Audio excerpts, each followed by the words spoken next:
السلام علیکم ورحمۃ اللہ وبرکاتہ۔ معزز ناظرین گرامی، سب سے پہلے تو آپ غامدی صاحب کی اس ویڈیو کو سن لیجئے۔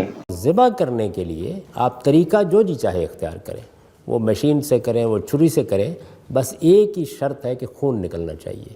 آپ نے سنا کہ غامدی صاحب کہہ رہے ہیں کہ ذبح کرنے کی ایک ہی شرط ہے، خون بہانا، جبکہ آپ بنوری ٹاؤن کا فتویٰ دیکھ سکتے ہیں، اسکرین پر آپ کو نظر آ رہا ہوگا کہ ذبح کرنے کی 3 شرطیں ہیں۔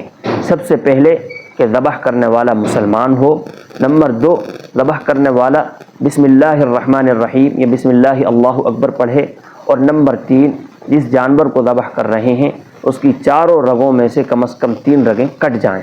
یہ ذبح کرنے کی 3 شرائط ہیں، اور غامدی صاحب کہہ رہے ہیں کہ ذبح کرنے کی ایک ہی شرط ہے۔ آئیے ہم غامدی صاحب کو آگے سنتے ہیں۔ ذبح کرنے کے لیے آپ طریقہ جو جی چاہے اختیار کریں، وہ مشین سے کریں، وہ چھری سے کریں، بس ایک ہی شرط ہے کہ خون نکلنا چاہیے۔ اس کے نکالنے کا طریقہ کون سا اختیار کیا جائے؟ عام طور پر ہمارے ہاں جو طریقہ ذبح کا اختیار کیا جاتا ہے یا اونٹوں کو نہر کرنے کا اختیار کیا جاتا ہے، اس سے خون نکل جاتا ہے۔ لیکن اگر آج کے دور میں آپ کوئی دوسرا طریقہ ایجاد کر لیں تو اس پر اسلام کو کوئی اعتراض نہیں ہے۔ غامدی صاحب مشین کے ذریعے سے جانور کے ذبح کرنے کو جائز قرار دے رہے ہیں اور کہہ رہے ہیں کہ اس میں کوئی حرج کی بات نہیں ہے۔ لہٰذا ہمیں معلوم ہونا چاہیے کہ مشین کے ذریعے سے جو جانور ذبح کیا جاتا ہے اس کو فقہاء اکرام نے منع فرمایا ہے، اور سب سے پہلے تو یہ چیز آپ کو سمجھ لینا چاہیے کہ ذبح 2 طرح کا ہوتا ہے۔ ایک ذبح اختیاری ہوتا ہے اور ایک ذبح اضطراری ہوتا ہے۔ مشین کے ذریعے سے جو جانور ذبح کیا جا رہا ہے وہ ذبح اختیاری میں داخل ہے، وہ ہمارے اختیار میں ہے، ہم چاہیں تو اس کو بغیر مشین کے بھی ذبح کر سکتے ہیں، لہٰذا یہ ذبح اختیاری ہے۔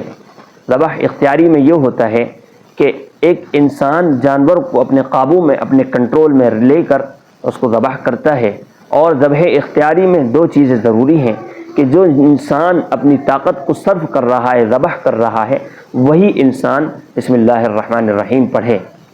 اب مشین کے ذریعے سے ذبح کرنا تو ایسا ہو گیا کہ ایک شخص نے بسم اللہ الرحمن الرحیم یا بسم اللہ اللہ اکبر پڑھا اور پڑھ کر دوسرے شخص کے ہاتھ میں چھری دے دی اور دوسرے شخص نے ذبح کر دیا۔ اس طریقے سے ذبح کرنے کی اجازت نہیں ہے۔ جو ذبح کر رہا ہے وہی بسم اللہ اللہ اکبر پڑھے گا۔ اور ایک ہوتا ہے ذبح اضطراری۔ ذبح اضطراری میں یہ ہوتا ہے کہ جانور انسان کے کنٹرول اور قابو سے باہر ہو جاتا ہے، مثلا جانور بدک گیا یا پھر شکاری جانور ہے، ایسے جانوروں کو ذبح اضطراری میں داخل کیا جاتا ہے۔ ذبح اضطراری میں یہ شرط ہے کہ کسی دھاریدار آلے سے، کسی دھاردار آلے کے ذریعے سے جانور کا خون بہہ جاوے، اور جانور کو جس آلے کے ذریعے سے زخمی کیا جا رہا ہے اس پر بسم اللہ اللہ اکبر پڑھ کر چھوڑا جاوے، اس کو کہتے ہیں ذبح اضطراری۔ اب غامدی صاحب نے مشینی ذبیحے کو حلال قرار دیا جو کہ ذبح اختیاری ہے۔ ذبح اضطراری اور ذبح اختیاری کو سمجھنا پڑے گا، لہٰذا مشینی ذبیحے کو ہمارے فقہاء اکرام نے منع فرمایا ہے۔ اس لیے ہم اگر کسی کی بھی ویڈیو سن رہے ہیں، دیکھ رہے ہیں، تو سوچ سمجھ کر مسائل معلوم کریں، سوچ سمجھ کر کسی کو سنیں۔